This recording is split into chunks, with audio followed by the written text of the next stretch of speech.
The issue was brought to the fore during the annual general meeting of the Arisa Credit Union.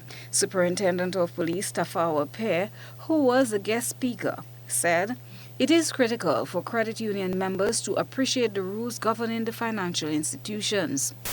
I must tell you, though, that those protocols are normally disturbed by what we call organizational culture, because the credit union movement has its own culture.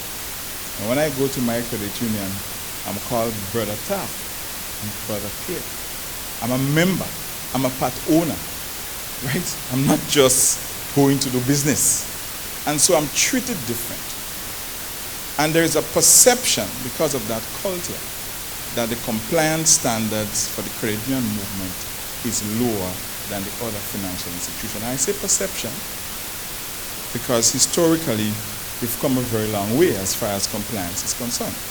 But there is this perception, and you hear it all the time, that the standards are lower.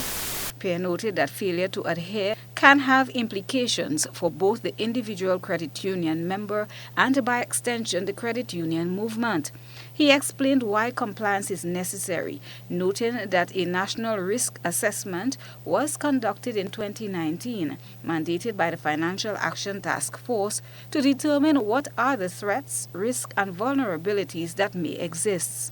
So that particular risk assessment was conducted, and it encompassed about 150 people, a number of organizations, both financial and non-financial, including the academia, the St. George University. And we collected a large amount of quantitative and qualitative data, essentially to determine where the gaps were. Now, at the end, it took 2 years, mind you, and at the end, when that analysis was done,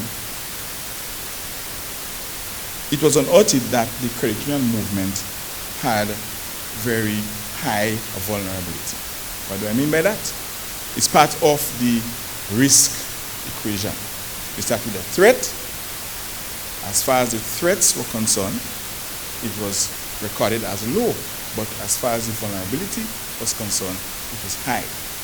Pear stated that one of the ways to lessen the risk and protect one's funds is by cooperating with your financial institution. What is required is that you harden the target, that you narrow the gaps. And how do you narrow the gaps? You narrow the gaps through training, improving your system, and you also narrow the gaps by engaging your members.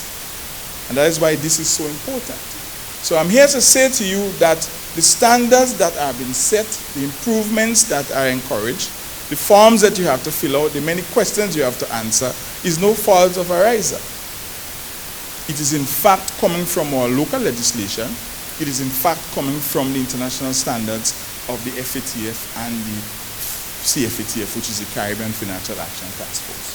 Compliance here speaks to adherence to standards, controls, laws, protocols, and/or legislation. Christelina John, GBN News.